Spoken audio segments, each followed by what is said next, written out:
Hoje a gente vai começar falando Beshat Tová U'Mutzlachat, né? Começar na hora. Bom, hoje eu vou me aventurar a falar para vocês um tema que a gente nunca falou, acreditem se quiser. Em 18 anos? Bom, confirmem comigo, tá bom? Quem tem boa memória pode confirmar. Se o tópico fosse o mesmo, o que a gente fala no tópico é sempre diferente, porque os ouvintes muitas vezes, né, são os mesmos. Então, mas o tema acho que a gente nunca falou. Acredite se quiser. É o seguinte: se a gente falar ele Bessiata Lishma de forma certa, eu acho que muda bastante o enfoque da vida. Vamos lá. O que a gente vai falar tem a ver com povo Yehudi e como pessoa jurídica, e nós, pessoas físicas, dentro do povo Yehudi, como indivíduos. Eu queria tentar fazer hoje a proeza de ver junto com vocês um dos temas que seja mais complexos dentro da Torá Kedoshá e que nem o Google consegue responder. Deve ser difícil, hein? É o seguinte, mas é indispensável. A minha pergunta para vocês, para a gente refletir junto durante o shiur, eu pensei bastante, eu sempre penso algumas horas antes de preparar o shiur e preparando o shiur. Aqui eu preparei algumas horas a mais. A pergunta é, quem somos nós? Qual é a definição de um Yehudi? O que quer dizer a palavra Yehudi? Tema que nem o Google, com todo respeito, que tem muita sabedoria obviamente, consegue responder para a gente. O que é um Yehudi? Qual a tradução da palavra Yehudi? Mas é tão importante, pessoal, porque ser um Yehudi, não saber quem é Yehudi, é deixar a desejar. Uma vez eles contam que havia o famoso Montefiore, Ser Montefiore, e ele estava caminhando com a carruagem dele real, e ele estava andando e tinha muitas pessoas acompanhando ele, uma entourage de muita gente, porque ele é uma pessoa muito importante e muito famosa. Então esse Ser Montefiore está caminhando e ele escuta pessoas gritando na linguagem da época, mas eu vou traduzir para o português: judeu, judeu. Os capangas pararam os cavalos, pagaram a carruagem real dele e saíram correndo atrás daqueles dois indivíduos que começaram a gritar judeu, judeu. Pegaram eles, trouxeram para esse senhor Montefiore e falaram para ele o seguinte: o que a gente faz com esses dois indivíduos? Ser Montefiore falou, um minutinho, colocou a mão no bolso dele, então que esse homem já vai tirar de lá de dentro para castigar esses dois indivíduos. Ele tira 2 moedas de ouro, dá para os seguranças dele. Ser Montefiore fala, dá essas 2 moedas para esses 2 indivíduos que me chamaram de Yehudi. Mas como? Eles chamaram assim de judeu de uma forma pejorativa? E você dá para ele 2 moedas? Mr. Montefiore falou para eles, eles deram o maior elogio do mundo que eles podiam ter dado para mim. Por isso, eles merecem 2 moedas de ouro cada um. Eu aprendi daqui que ser um Yehudi, sem saber o que quer dizer um Yehudi, está faltando ainda. Mr. Montefiore escutou a palavra Yehudi não como um desprezo. E aí, judeu? E aí, Yehudi? Ele escutou isso como elogio, como merecedor de recompensa.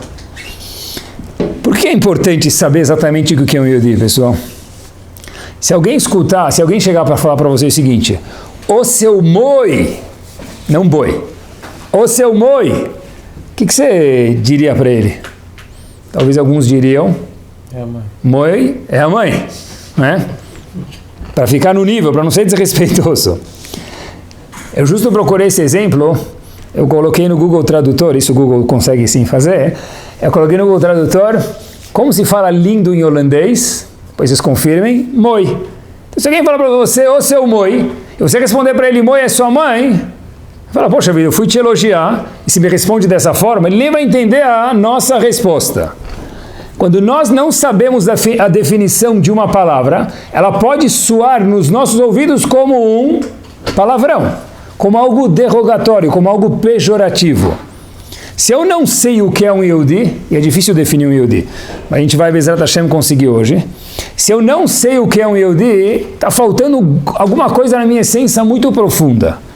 Por isso a gente vai dedicar o shiur de hoje o que é um Yehudi e o que são as mitzvot que fazem parte da vida do Yehudi. Por aqui nós começamos.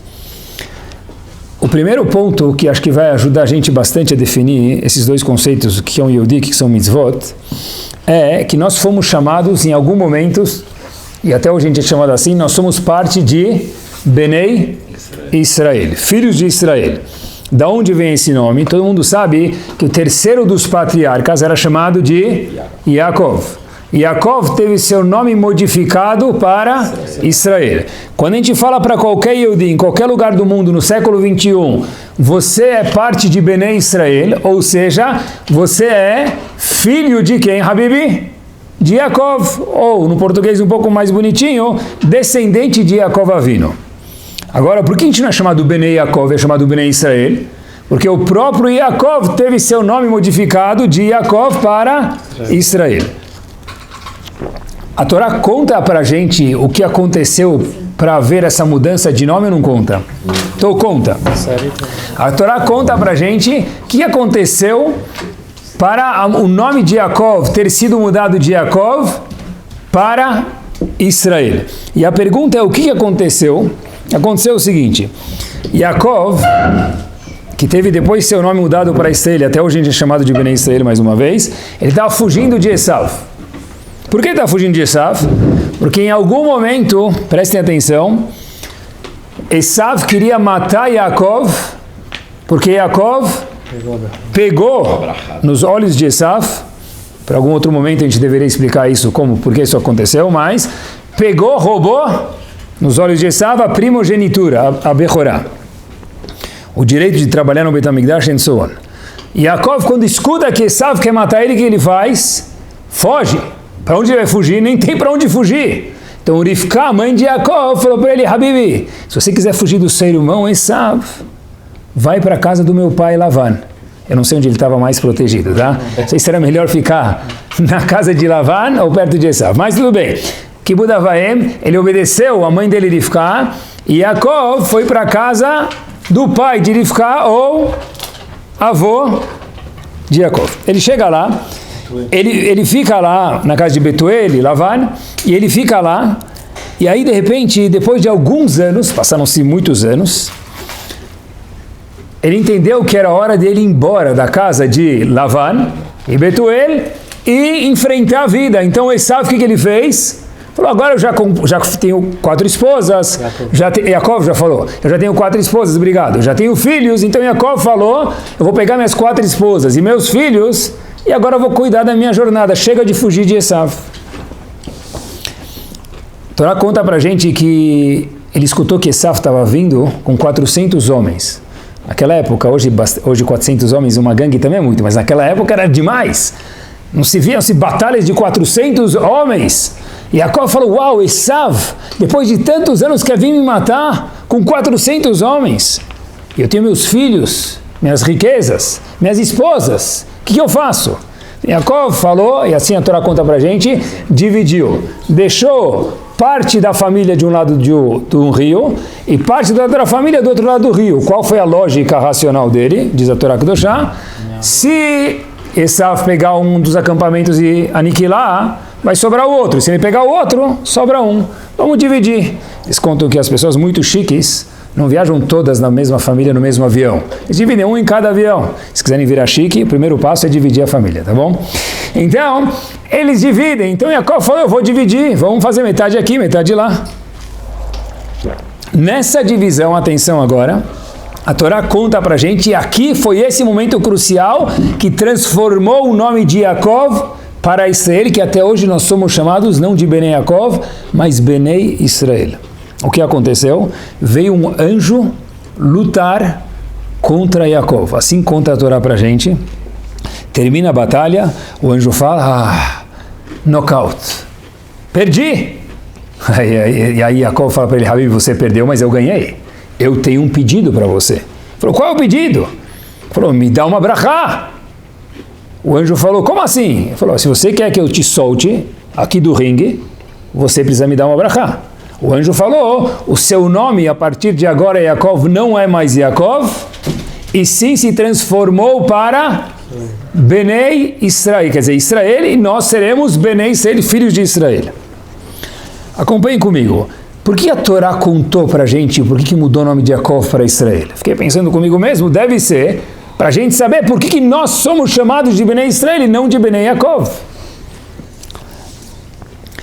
Yaakov era composto das brachot que ele ganhou de Esav quando ele comprou, ou nos olhos de Esav ele roubou a primogenitura. Certo? Agora um fato que nunca tinha percebido. Que brachot que ele ganhou, pessoal, quando ele foi para Yitzhak? Quando ele enganou, vamos dizer, o pai dele, de uma forma que tem uma explicação para isso, mas tudo bem. Que brachot que ele ganhou, Yaakov? A brachá que a gente escuta muitas vezes no casamento dos Faradi, às vezes o Rav fala isso para o noivo e para a noiva, que Hashem dê para você mital hashamayim, vai dar para você do orvalho do céu, dagan, vetirosh, você tenha muita parnassá, muita brachá. Bom, essa é a brachá que ele ganhou. Eu nunca tinha percebido no que eu vou contar para vocês daqui para frente. Tem uma brachá que eu nunca tinha prestado atenção, talvez vocês também não.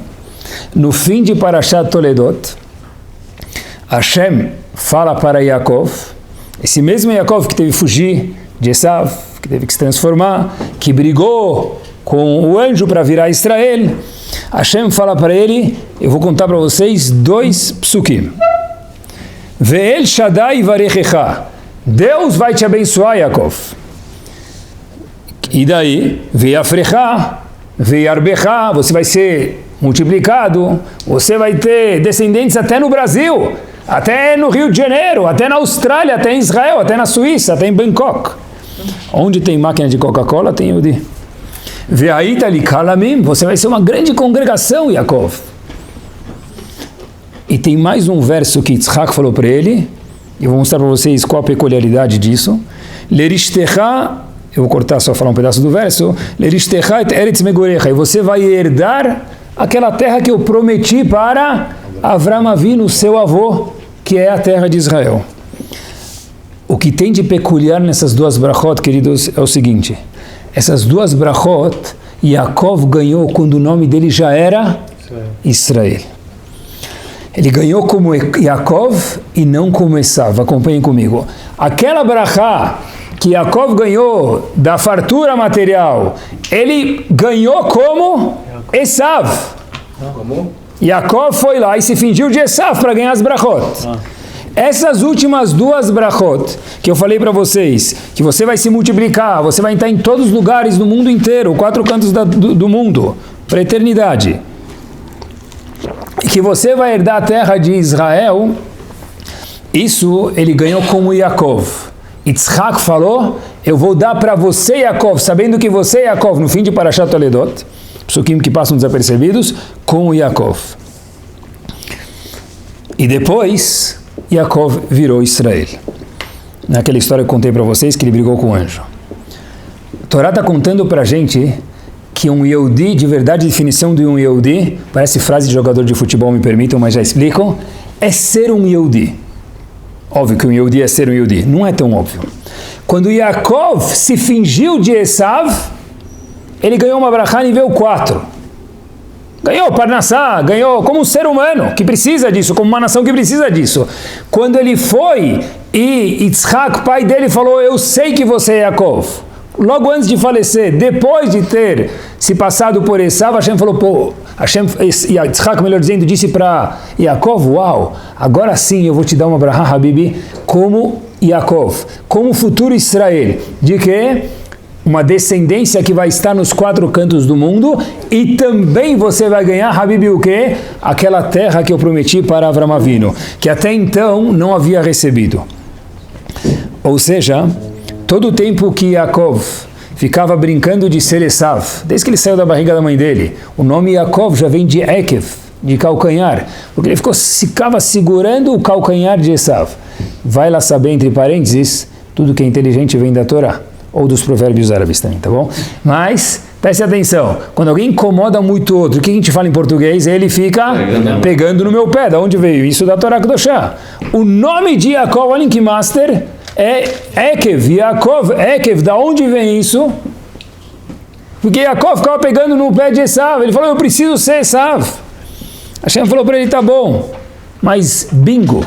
Na hora que você se sentir como Yaakov de verdade, eu vou depois te transformar em Israel, aí você vai ganhar as brachot de verdade. As brachot de verdade não vêm quando você se passa por Esav, se passa por outra pessoa, mas sim quando você mantém, Habibi, a sua própria identidade. Quando nós afirmamos o nosso ID, nós somos meritosos de receber as brachot que ele, Israel, recebeu, e até hoje nós somos chamados de Benei Israel. Herdar a terra, estar nos 4 cantos do mundo, como uma congregação, não como algo envergonhador, não como algo feio, como algo de orgulho. E não quando nós nos fingimos de sermos Esav. Mas ainda assim, tá, isso é como eu faço para afirmar o meu Yehudi. É não me esconder. Mas o que é um Yehudi? Foi a pergunta que a gente fez.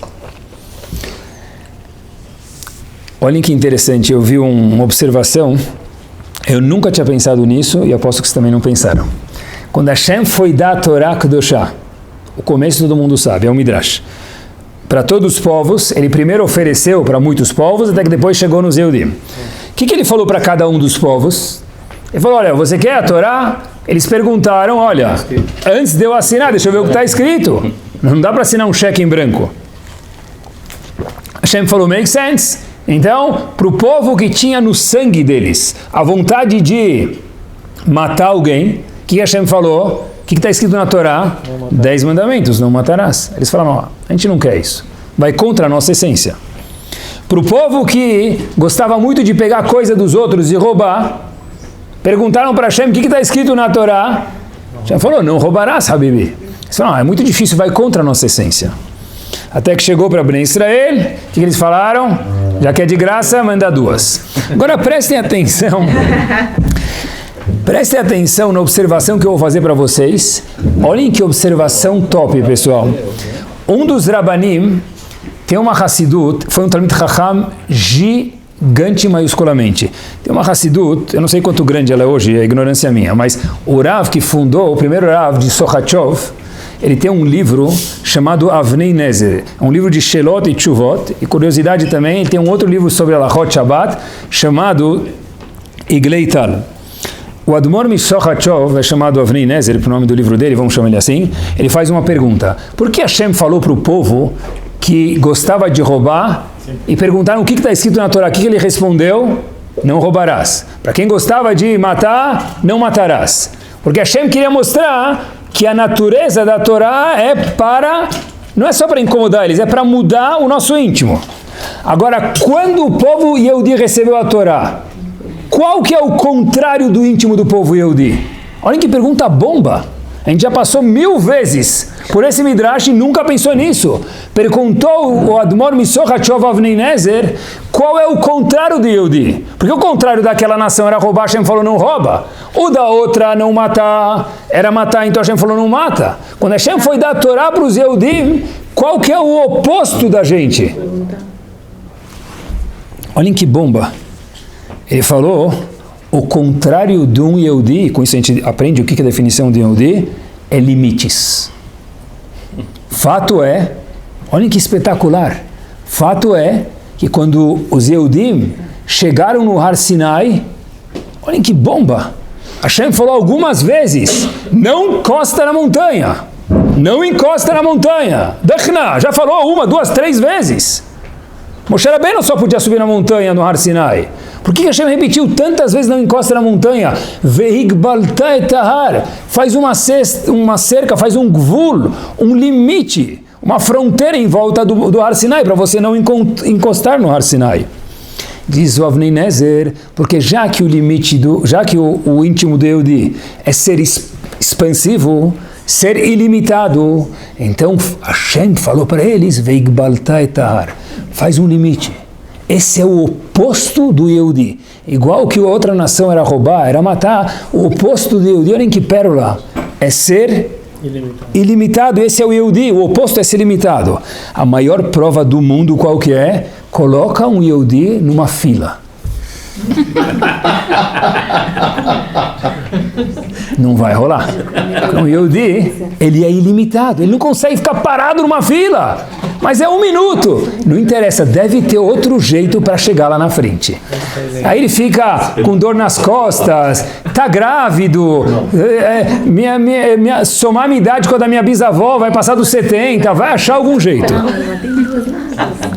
Tem mais uma coisa que é o oposto do Yehudi.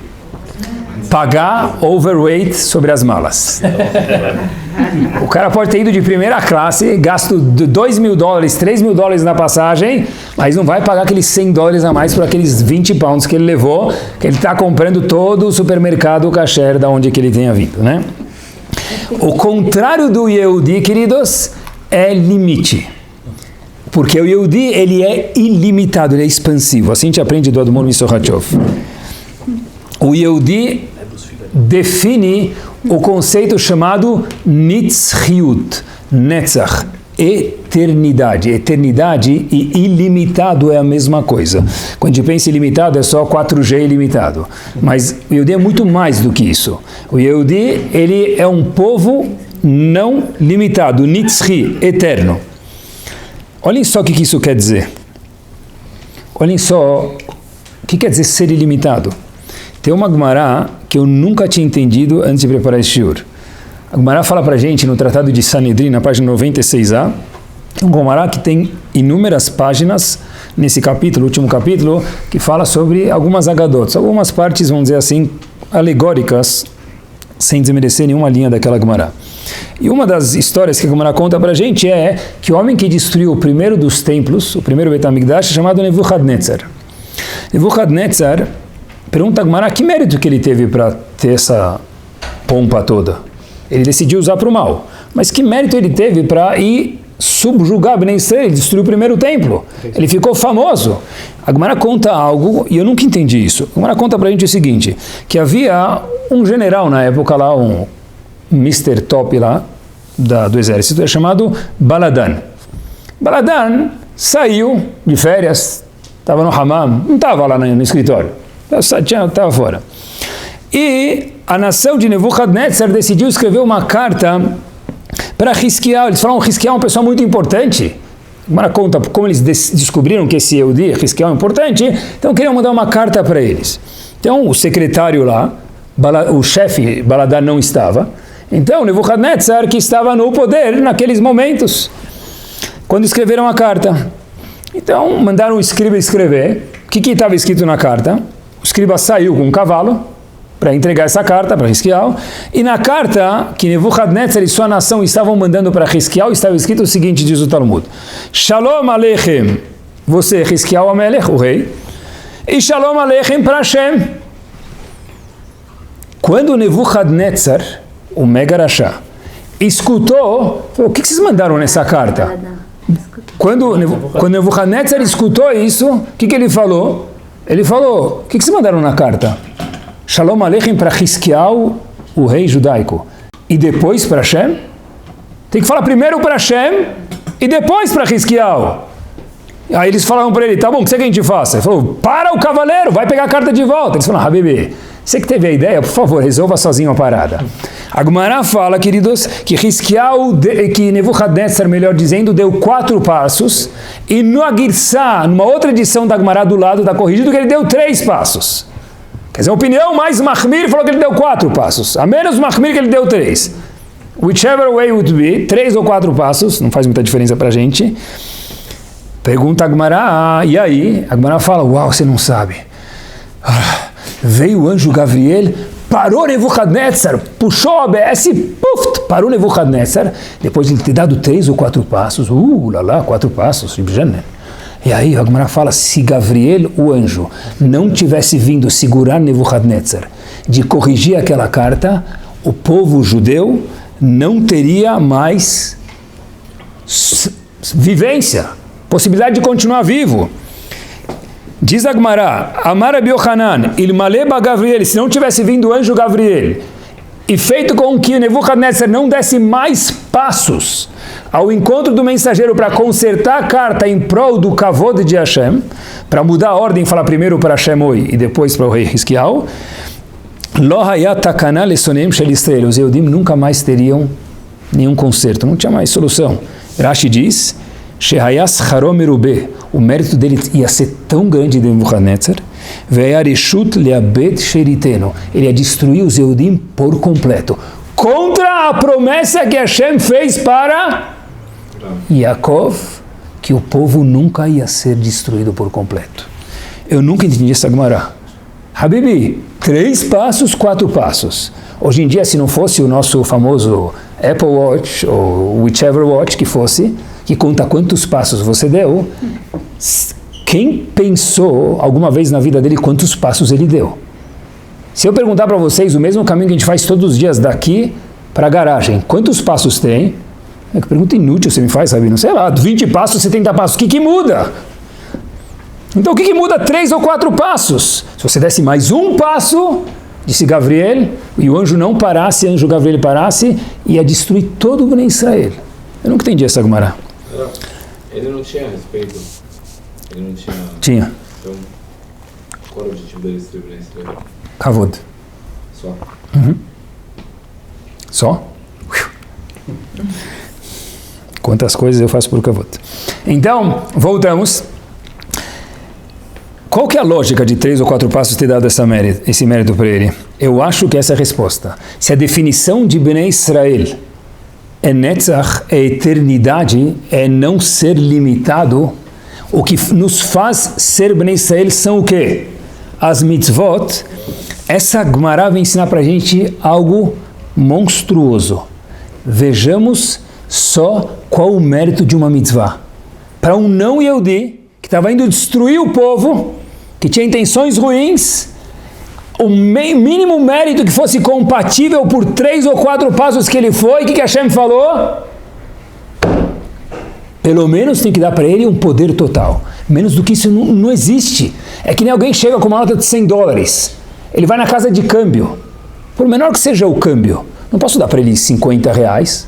Não posso dar. Isso é roubo, não é superfatura, é roubar.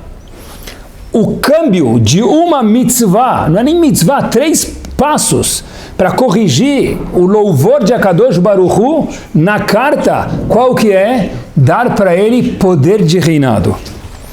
Ou seja, queridos, qual é a tradução de uma mitzvah? A tradução de uma mitzvah é Netzach, é eternidade.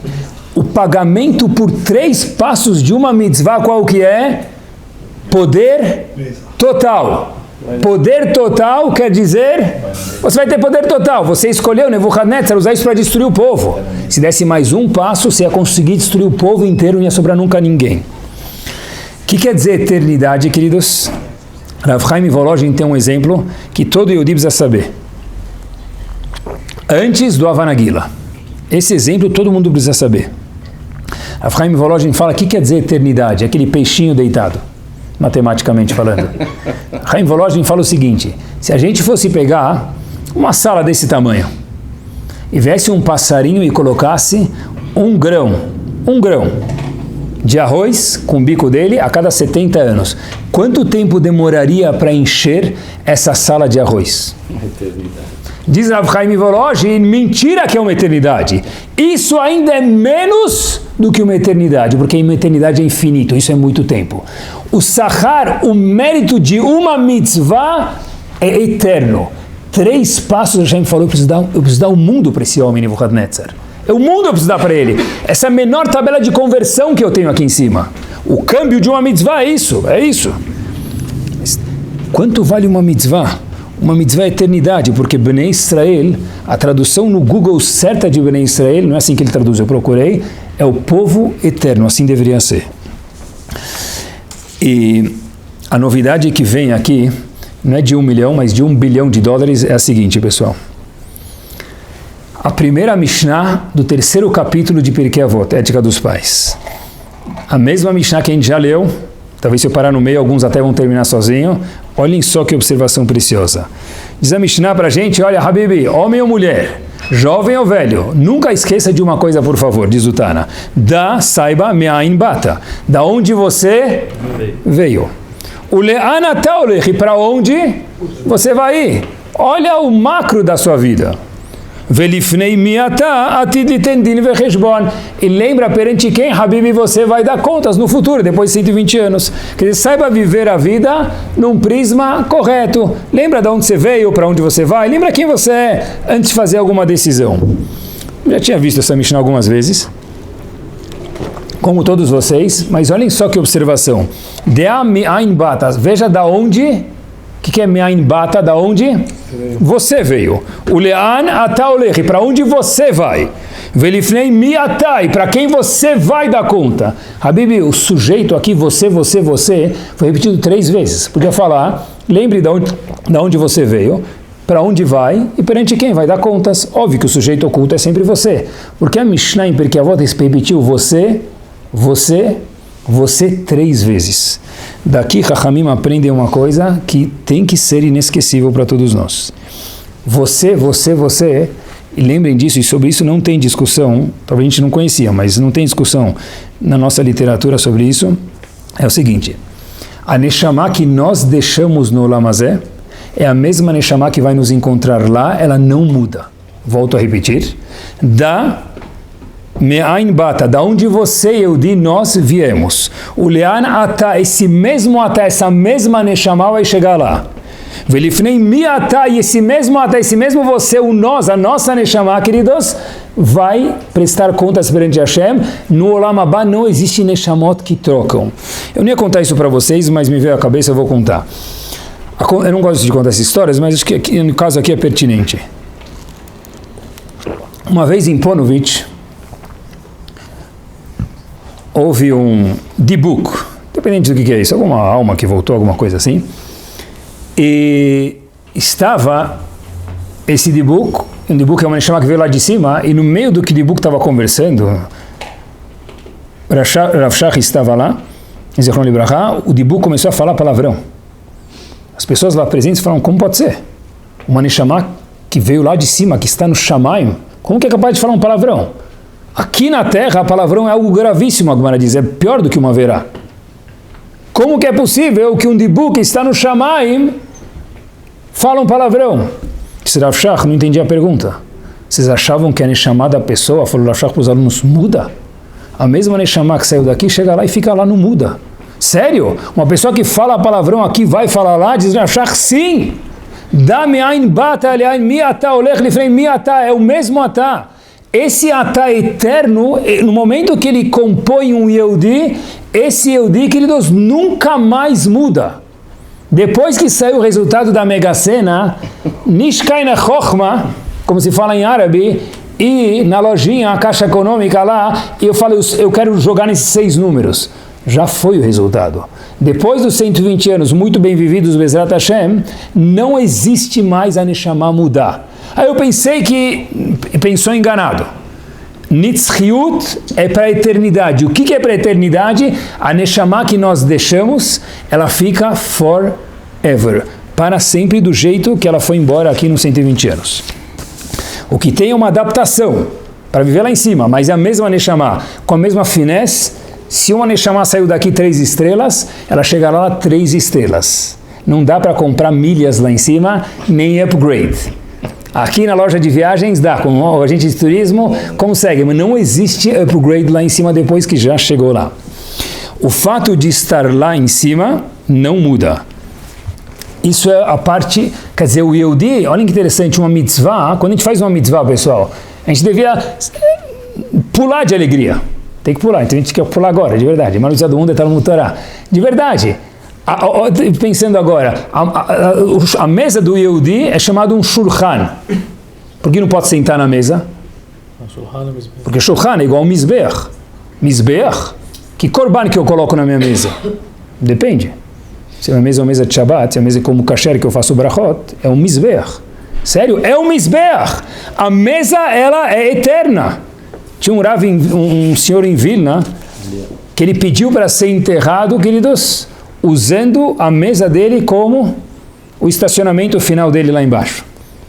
Por quê? Como assim, por quê? Fiz brachot na minha mesa, falei Dvar Torah na minha mesa, convidei vizinhos na minha mesa. Eu quero usar algo eterno, minha mesa de comer é algo eterno. E eternidade é mais do que a gente falou que é muito tempo, é mais do que isso. Isso ainda não é eternidade. A forma que eu disse refinar nesse mundo, ele vai chegar lá no próximo mundo, Bezat Hashem, que 6 estrelas, melhor que o hotel de Dubai. Quando a gente compra uma caneta, quanto tempo demora para comprar, para a gente decidir qual caneta a gente vai comprar? Caneta de $10, $5. 30 segundos.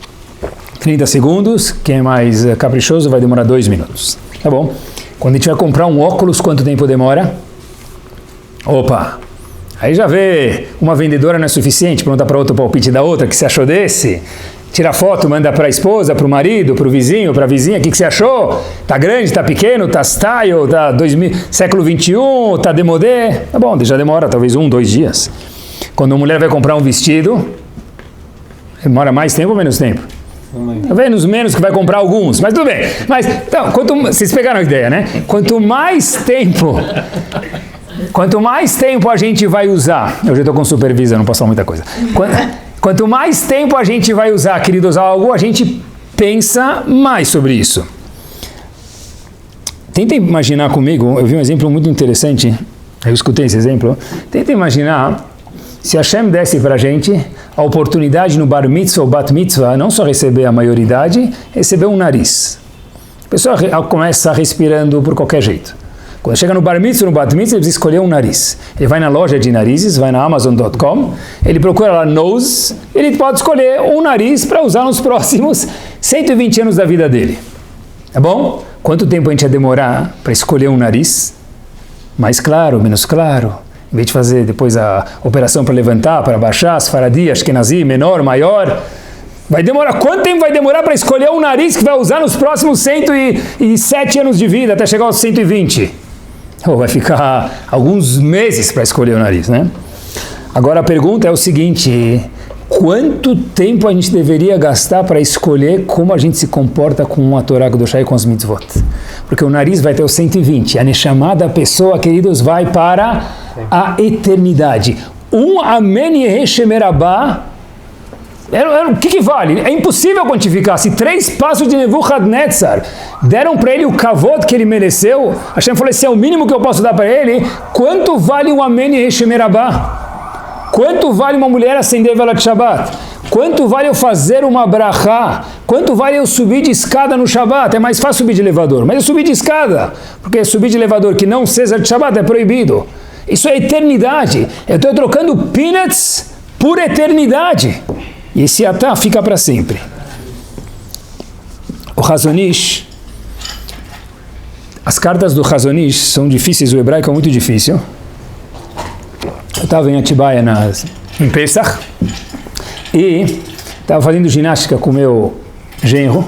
Eu estava falando uma coisa de Torá que me chamou muita atenção. Ele me falou, olha, eu queria te contar uma carta do Chazon Ish. Eu estava preparando o shiur, eu falei, uau, de onde está essa carta? Eu liguei para Israel, ele me contou onde está a carta, eu procurei a carta, e o Chazon Ish falou o seguinte, é a terceira carta do livro dele. Tem uma Gemara muito famosa, mas olha como ele explica, pessoal. A Torá só se mantém estruturada, viva, colocada e assim, vivenciando, né, de uma forma viva, em quem? Uma pessoa que se mata por ela. O que quer dizer se matar por ela? Então, Allahu Akbar, bum. O que é Mimit Sham Tzmo Alea? O que quer dizer isso? O que eu tenho que me matar pela Torá? Kedat Yitzhak? Talvez algum dia foi a Kedat Yitzhak. O que eu tenho que fazer? Diz o Chazon Ish. Qual a tradução da palavra Mimit, me matar? Diz o Chazon Ish. Abrir mão das midot que nós não temos boas. Isso é. Pegar uma midá e tirar uma casquinha dessa midá é chamado Memit Atzmo Alea. Carta de se lambuzar. A Torá ela se mantém preservada dentro de um homem ou de uma mulher. Shememit Atzmo Alea, ele se mata pela Torá. Se mata não é que fica sem comer, não é que não dorme, não é que não come rocambole. Não é isso, diz o Chazon Ish. É que ele trabalha para lapidar 1 grau. É muito. 1 grau é muito. De uma midá que ele sabe que não é produtiva, que ela é contraprodutiva, isso é memit atzmo alea. Pessoal, quando a gente escuta a palavra mesirut nefesh, devoção para Hashem, dar vida para Hashem, a gente traduz da vida, mas está errado. Querem ver? Avram Avinu, olhem que pshat lindo. Avram Avinu foi enterrar Sará. O que ele falou para as pessoas? Que ele queria comprar um pedaço do chão, do terreno para enterrar Sará. Ele falou, eu quero enterrar Sará. Ele precisava convencer os vendedores do terreno para permitir de Hebron para enterrar Sará. Ele falou para as pessoas, donos do terreno, Imyeshet nafshechem. Se vocês quiserem me vender o terreno, por favor, eu quero enterrar minha esposa Sará aqui. Como se fala se você quer em hebraico? Imatem rotzim.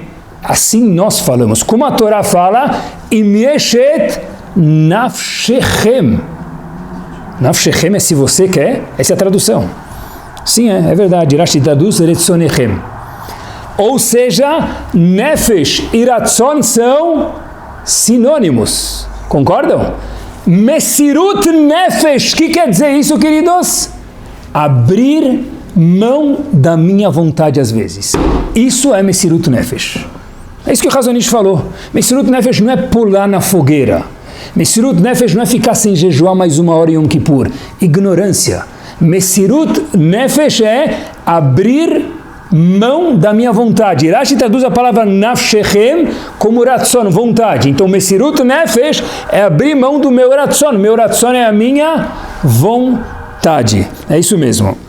Cada vez que a gente deixa de falar alguma coisa, ou deixa de ouvir alguma coisa, ou de escrever alguma coisa no WhatsApp, ou de conversar na hora da tefilá, ou de reclamar de qualquer coisa, isso é mesirut nefesh. Eu queria, o meu ratzon era fazer isso, mas eu me controlei. É muito difícil. É isso que o Razonish falou. É isso que o Razonish falou. É memit atzmo alea. Memit atzmo alea é abrir mão de uma pequena vontade. É isso mesmo. É isso mesmo. Eu até vi uma coisa interessante. No caso foi minha esposa que mandou, então eu posso falar. Ela falou o seguinte, olha, coisas que os homens fazem que irritam as mulheres. Tem 9 coisas que os homens fazem que irritam as mulheres. 1, mentir. 2, falar a verdade. 3, conversar. 4, ficar calado. 5, ser sensível. 6, ser insensível.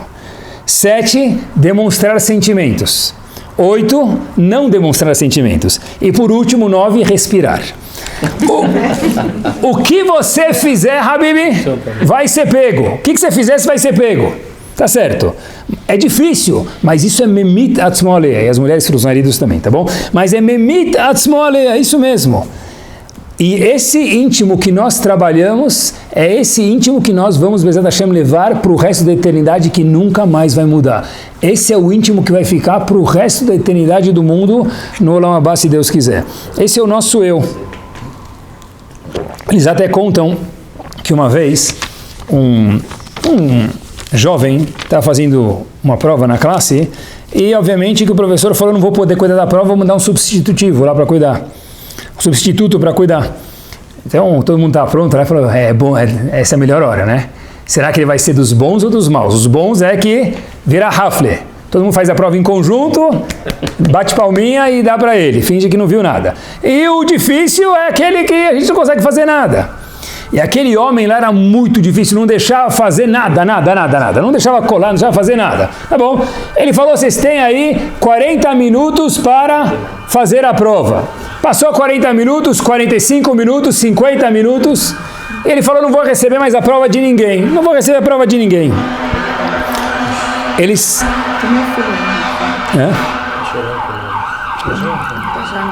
Ele falou, não vou receber mais a prova de ninguém. Passam-se 50 minutos.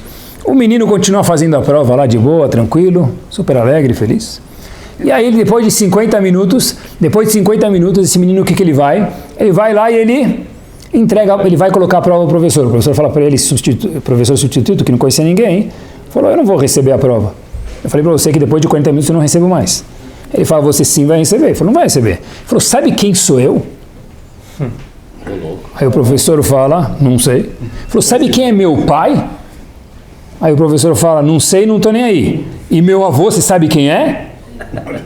O professor fala, não sei, eu falei que eu não vou receber a prova depois do tempo, and that's it. O menino pega a prova, coloca no meio de todas as provas e vai embora. Nós não podemos ser que nem aquele professor. Se alguém perguntar para a gente, sabe quem sou eu próprio tenho que responder, você não sabe, mas eu sei o que é ser um Yehudi. Ser um Yehudi é ser uma pessoa eterna, nitzchi. Uma mitzvah é algo nitzchi, é algo eterno. Inclusive, só para a gente terminar, depois vocês procurem, que shiur também é cultura, alguém me contou isso, que tem um teste chamado 23 and Me. Procurem depois, não durante o shiur, depois. 23 and Me. Você coloca um pingo de saliva num potinho, eles mostram nesse pingo de saliva, eu já vi alguma pessoa que fez e me comprovou que isso é verdadeiro, a origem da sua família, aonde você tem parentes, a sua cor de pele, e não tem quase que erro, é 99, eu vi alguém que mostrou isso, não interessa quem agora, 99,9 accurate, certinho. E mostrou a família, onde ela tem família, mostrou certinho de onde veio o pai, avô, se é Ashkenazi, se é Sfaradi, no caso era alguém Sfaradi que tinha um ao lado de um avô Ashkenazi, e apontou. É incrível. Quem sabe no futuro, em vez de procurar a Ketuvá da mãe para ver se é Yehudi ou da avó, vai fazer teste de saliva. O teste de saliva do Yehudi, o que vai sair lá? Eternidade. Nitzchiut. É isso mesmo. A palavra Nitzchiut, Netzach, é a definição do Yehudi. E pessoal, olhem que master. Cada vez que nós temos um teste de conversar na reza, não conversar, de se vestir com um pouco mais de tzniut, de não falar mal do Rav depois que sai da sinagoga, de não reclamar da kashrut, ajudar pode, mas reclamar não adianta nada. Testes que a gente tem de não falar lashon hara, e daí por diante. A gente venceu. Como se fala vencer em hebraico? Nitzachon. Por que Nitzachon é justo a palavra vencer em hebraico? Em hebraico não é nada baitzelf, porque é Netzach. Toda vez que o Yehudi vence uma vontade, aquele Nitzachon virou parte do Netzach, da eternidade da pessoa. Toda vez que nós vencemos, queridos, um desejo, que a gente sabe que é errado, mesmo que for só uma vez, e eu passei e fiz o que é certo, isso virou parte do meu Netzach, da minha eternidade para sempre. E vou terminar com uma história para a gente ver que nosso povo sim é um povo eterno. Com isso nós terminamos, que a definição do meu dia é ser eterno, as mitzvot são eternas.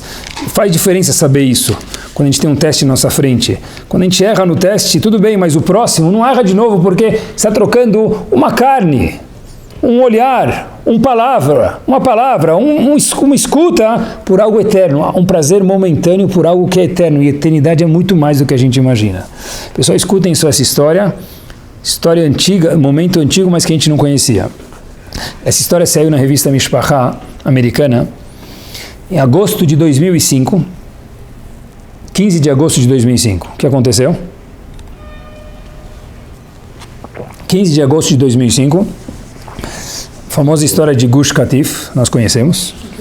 O exército Yehudi, tenta imaginar o cenário, foi tirar judeus das casas deles. Ou seja, é um Yehudi indo tirar outro Yehudi. Tenta imaginar, eram Yehudim que habitaram em Gush Katif, não é habitaram é feio, é palavrão, muito mais do que isso. Eles plantaram os dedos deles lá dentro, construíram trabalho, construíram sinagogas, construíram comunidades, eles se plantaram lá dentro, pronto. Yehudim que deram a vida em Gush Katif, em Israel, colonos, para fazer aquilo. E o governo achou por qualquer razão, que a gente não tem nada a ver com a gente, que devia tirar essas pessoas. Então, imaginem só um soldado israelense batendo na porta para tirar eles. Mas o general fala para o soldado e o soldado para o general, e se? Ou seja, são pessoas que moram lá há alguns anos. Eles não vão querer sair de lá. O que nós fazemos?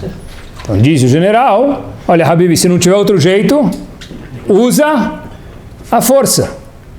Tira os Yehudim de lá e usa a força. Como assim? Eu vou ter que bater, empurrar o meu próprio irmão? Primo? Primo do meu vizinho? Amigo da minha tia? É uma missão. Mais difícil que as outras, mas é uma missão. E obviamente que o Jornal Nacional da época não ia perder essa oportunidade. Então haviam inúmeros jornalistas com as câmeras prontas para tirar aquele clique. E aí o que vai sair no jornal? Judeu bate em judeu. Judeu agride judeu. Não interessa por quê. Não interessa. O ponto é que judeu agride judeu. Isso é o que interessa. Então, inúmeros jornalistas com as câmeras na mão. E aí começa a missão. Os soldados batem na porta, não bate? Bom, tem que ir. A gente tem tempo para fazer essa missão. Bateram na porta, abrem a porta e o Yehudi abre a porta, abraça os soldados, meus queridos, e fala para eles: a gente não quer ir embora, mas a gente sabe que a gente tem que ir embora. Ajuda a gente a sair. E um Yehudi que não quer ir embora é abraçado com um soldado ou por um soldado que precisa tirar ele embora, e esse foi o clique dos jornalistas. A nossa vontade era filmar, fotografar um Yehudi batendo no outro, se transformou num Yehudi abraçando o outro para tirar ele próprio da casa dele. Exceto um ou dois que tiveram uma reação um pouco mais difícil, que é de se entender, a maioria foi um momento de Ne'ema Tov Umanaim, Shevet, Achim, Gam e Yachad, juntos, porque o Yehudi, queridos, e com isso nós terminamos, é eternidade. A eternidade, na verdade, é quando nós somos um povo único, que nós sabemos nos comportar como Yaakov, não fingirmos de ser Esav. Eternidade é valorizar as mitzvot, que Bezat Hashem, a gente possa lembrar quanto vale uma mitzvah, quanto deixa de valer uma verá, e que presente é ser um Yehudi. Eu sou uma pessoa, minhas decisões são, eu sou uma pessoa eterna e por consequência minhas decisões também são eternas. Nós somos chamados em hebraico Am HaNetzach, o povo eterno.